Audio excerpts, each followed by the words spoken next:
जय श्री कृष्ण। कैसे हैं आप सभी? जाने देना या लेट इट गो करना। सो आई नो ये टॉपिक बहुत डीप हो सकता है, बट मैं कुछ बेसिक चीज़ों पे ही डिस्कस करूँगी। जाने देना या फिर लेट इट गो करना। जाने देना ये किसी के लिए बहुत आसान हो सकता है तो किसी के लिए बहुत मुश्किल हो सकता है। ये डिपेंड करता है कि आप कितने अटैच्ड हैं उस चीज़ से या उस पर्सन से।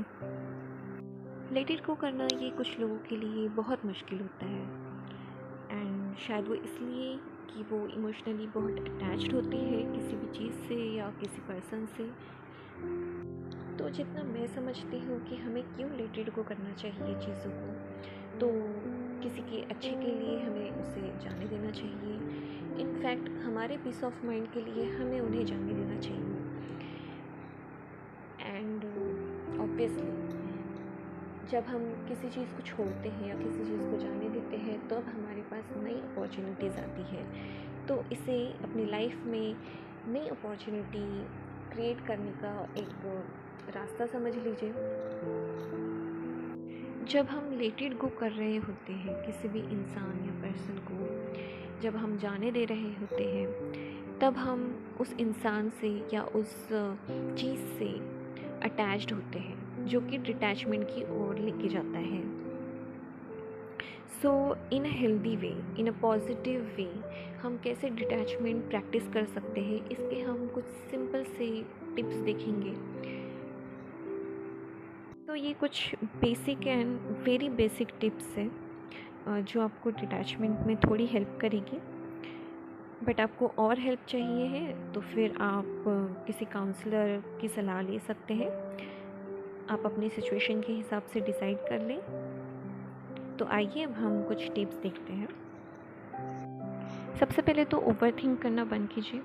जब हम ओवरथिंक कर रहे होते हैं तब वो सिचुएशन होती भी नहीं है, सिर्फ हमारे दिमाग में होती है। रियलिटी में उस सिचुएशन का कोई लेना देना भी नहीं होता, फिर भी हम उसमें सफ़र कर रहे होते बिकॉज ऑफ आवर ओवरथिंकिंग।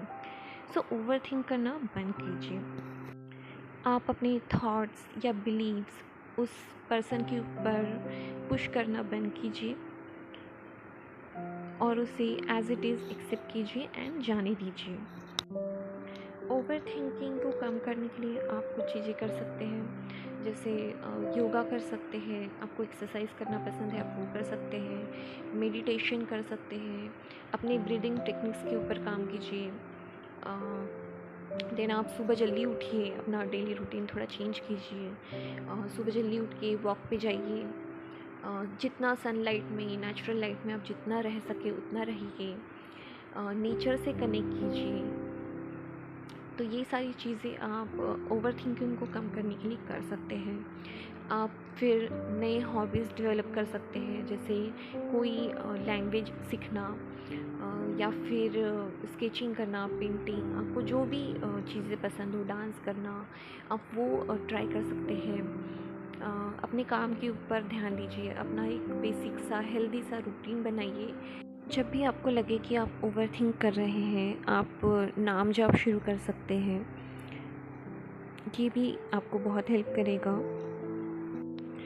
जितना हो सके आप अपनी केयर कीजिए। अच्छा खाना खाइए, अच्छी किताबें पढ़िए, जर्नलिंग ट्राई कर सकते हैं। आप जो भी इमोशंस जो भी फील कर रहे हैं उसे आप किसी भी डायरी में या पेपर में लिखना स्टार्ट कीजिए।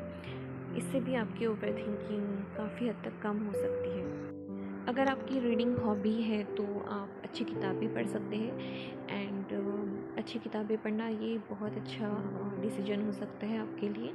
अगर आप सोशल मीडिया का यूज़ करते हैं तो कोशिश करें कि आप ज़्यादा से ज़्यादा सिर्फ़ और सिर्फ पॉजिटिव कंटेंट ही देखिए। सी एट द लास्ट मुझे यही लगता है कि अगर हम कुछ चीज़ें चेंज करना चाहते हैं या चेंज कर सकते हैं तो वो है हमारे एक्शंस, हमारे थॉट्स एंड हमारा the way of thinking, the way of living life. तो ये सारी चीज़ें हम चेंज कर सकते हैं हमारे खुद के पीस ऑफ माइंड के लिए। So stay calm and be grateful. Thank you for watching.